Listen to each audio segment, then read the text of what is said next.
दोस्तों, एक चिड़िया थी जिसका नाम रानू था। वो अपने पति रानू चिड़िया के साथ रहती थी। एक दिन रानू चिड़िया के सपने में परी आई। परी ने रानू चिड़िया को बताया कि जंगल के टीले पर एक अनजान पक्षी का अंडा रखा है जिसकी देखभाल कोई करने वाला नहीं है। रानू चिड़िया ने सुबह सुबह ही जंगल के टीले पर जाकर उस अंडे को अपने घर पर लाती है और रानू ने उस अंडे का बहुत अच्छे से ख्याल रखा था। कुछ ही दिन बाद उसमें से बच्चा बाहर आ गया। बच्चे को देखने के लिए आस पड़ोस से बहुत सारे पशु पक्षी आए थे। जैसे ही बच्चा अंडे से बाहर आ गया, लाडो तो बच्चे को देखकर बहुत खुश हो गई, लेकिन आस पड़ोस के पशु पक्षी बच्चे को देखते ही भाग गए, क्योंकि अंडे से निकला हुआ बच्चा कोई मामूली पंछी का बच्चा नहीं था, वो एक चील का बच्चा था। अब तो रानू चिड़िया और चिद्दा भी उस बच्चे को देखकर घबरा गए, लेकिन रानू को ये बात नहीं पता थी कि आगे चलकर यही चील का बच्चा सिर्फ रानू की ही नहीं, पूरे बस्ती के पशु पक्षियों का रखवाला बनने वाला है। अरे रानू, ये किसका अंडा लेकर आई हो तुम? ये तो चील का बच्चा है। आगे चलकर ये हमारे लिए मुसीबत बन सकता है। तुम अभी अभी इस बच्चे को लेकर यहाँ से चली जाओ और जहाँ से अंडा उठाकर लेके आई थी वहाँ पर उसे छोड़ दो। नहीं नहीं, ये तो अंडा मुझे परी ने दिया है। मैं इसे इस तरह अकेले नहीं छोड़ सकती। अगर ये बच्चा चील का हो तो क्या हुआ, मैं इसे पाल पोस कर बड़ा करूँगी। रानू के जिद के आगे चिढ़ाकी एक न चली। रानू ने अपने बच्चे का नाम चीनू रख दिया। दूसरे ही दिन से सारे पशु पक्षी रानू चिड़िया को भला बुरा कहने लगे। अरे ये रानू चिड़िया, हमारी मौत को अपने घर में लेकर आई है तुम। देखना आगे चलकर जब ये बच्चा बड़ा होगा, ये सबसे पहले हमें खा जाएगा। ये बात पूरे बस्ती में फैल गई और साथ ही साथ ये बात तोता राजा के कानों तक भी पहुंच गई।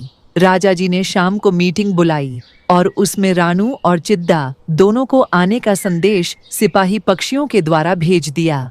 शाम हो गई, सारे पशु पक्षी मीटिंग में शामिल हो गए। रानू और चिढ़ा भी वहां पर आ गए। रानू, ये सब क्या है? तुम चील के बच्चे को क्यों लेकर आई हमारी बस्ती में? क्या तुम्हें बस्ती के बाकी पशु पक्षियों की कोई चिंता नहीं है? नहीं नहीं राजा जी, ऐसी बात नहीं है। मेरे सपने में परी आई थी, उसी ने मुझे इस अंडे के बारे में बताया था।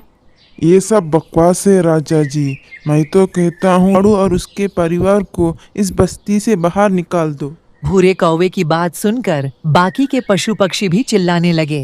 हाँ हाँ, रानू को बस्ती से बाहर निकालो। राजा जी ने सबको शांत किया और रानू से कहा, रानू, अगर तुम्हें इस बस्ती में रहना है तो तुम्हें इस बच्चे को छोड़कर आना होगा, और अगर तुम्हें ये मंजूर नहीं है तो तुम इस बस्ती को अपने परिवार समेत छोड़ना होगा। ठीक है, आप सब यही चाहते हो तो मैं ये बस्ती छोड़कर कहीं दूर चली जाती हूँ। रानू जंगल छोड़कर पास वाली जंगल में अपना घोंसला बनाकर वहां रहने चली जाती है। ऐसे ही कुछ दिन गुजर जाते हैं और रानू पेट से रह जाती है। सुनिए, बारिश का मौसम आने वाला है और मैं पेट से भी हूँ। आप जल्द जाकर अनाज इकट्ठा कर लीजिए और हमें हमारा घोंसला भी पक्का करना होगा। हाँ हाँ, मैं अभी जाकर अनाज इकट्ठा करता हूँ। इधर चिढ़ा बारिश का मौसम आने से पहले अनाज इकट्ठा करने लगा और इधर रानू आने वाले बच्चों का इंतजार करने लगी। अनाज इकट्ठा करने के बाद चिढ़ा और रानू ने मिलकर अपना घोंसला भी पक्का कर लिया। चील ने भी रानू और चिढ़ा को घर पक्का करने में बहुत मदद की। बारिश का मौसम आ गया। ऐसे ही कुछ दिन बीत गए। ऊपर वाले ने रानू की माँ बनने के सपने को पूरा कर दिया और रानू ने 2 प्यारे प्यारे अंडे दे दिए। चीनू अपने दोनों भाइयों से बहुत प्यार करता था, लेकिन दोनों भाई चीनू से नफरत करते थे। चीनू और दोनों भाइयों में बहुत झगड़े होते थे। ऐसे ही एक दिन दोनों भाई खेल रहे थे, तभी चीनू वहां पर आ जाता है। मुझे भी खेलना है आपके साथ। क्या मैं आप दोनों के साथ खेल सकता हूँ? नहीं नहीं, तुम हमारे साथ नहीं खेल सकते। तुम हमारे सगे भाई नहीं हो। ऐसा किसने कहा? मैं तुम दोनों का बड़ा भाई हूँ, मुझे भी खेलने दो ना। नहीं, माँ ने तुझे जंगल के टीले से उठाया था। अगर तुझे ये बात झूठ लगती है तो जाके माँ से पूछ। हमने खुद हमारे कानों से सुना है। एक दिन माँ और पिताजी ये बात कह रहे थे। जैसे ही चीनू को यह बात पता चली वो एकदम से टूट जाता है और रोते रोते माँ के पास चला जाता है। क्या हुआ चीनू, तुम रो क्यों रहे हो? देखो ना माँ, मेरे छोटे भाई मुझे उनके साथ खेलने नहीं दे रहे हैं और वो कह रहे थे कि मैं उनका सगा भाई नहीं हूँ। आपने मुझे जंगल के टीले से उठाया है। माँ, क्या ये बात सच है? बोलो माँ, क्या ये बात सच है? मुझे माफ़ करना, मेरे बच्चों को पता नहीं ये बात कब सुनी, लेकिन ये बात सच है। तभी बाहर से दोनों भाइयों की चिल्लाने की आवाज आ जाती है। रानू और चीनू बाहर आकर देखते हैं कि एक बड़ी सी चील उन दोनों भाइयों के पास खड़ी होती है। वह उन दोनों पर हमला करने ही वाली थी। तभी चीनू उस बड़ी चील पर हमला बोल देता है और उस बड़ी चील को वहां से खदेड़ देता है। दोनों भाइयों की जान बच जाती है। रानू भी वहां पर आ जाती है। भैया, हमें माफ़ कर दो।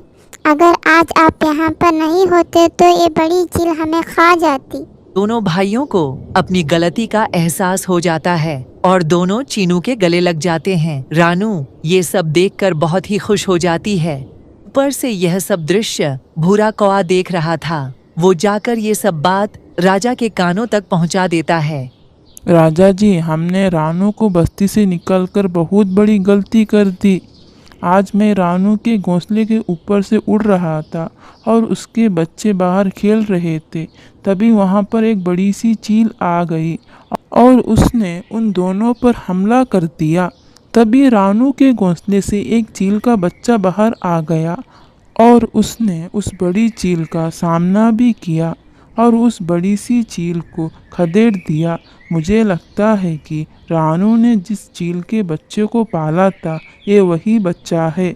हमें रानू को वापस बुला लेना चाहिए, उसके साथ उसके पूरे परिवार को भी, क्योंकि आए दिन नागराज और बाकी के पूरे पंछी हमारी बस्ती पर हमला कर रहे हैं। अगर ये चील का बच्चा हमारी बस्ती में रहेगा तो ये हमारा रखवाला बन सकता है। तुम सही कहते हो, हमें रानू और उसके परिवार को वापस बुला लेना चाहिए। राजा सिपाही पक्षियों द्वारा रानू को वापस बुलाने के लिए संदेशा भेज देता है और रानू भी पिछली सारी बातों को भुलाकर बस्ती में वापस रहने आ जाती है। सारे पशु पक्षी भी चील को अपना लेते हैं। जब भी बस्ती पर कोई संकट आ जाता, चीनू उस संकट का सामना करता था। ऐसे ही आगे चलकर चीनू रानू और पूरे बस्ती का रखवाला बन गया। आपको कैसी लगी ये कहानी हमें कमेंट में जरूर बताएं।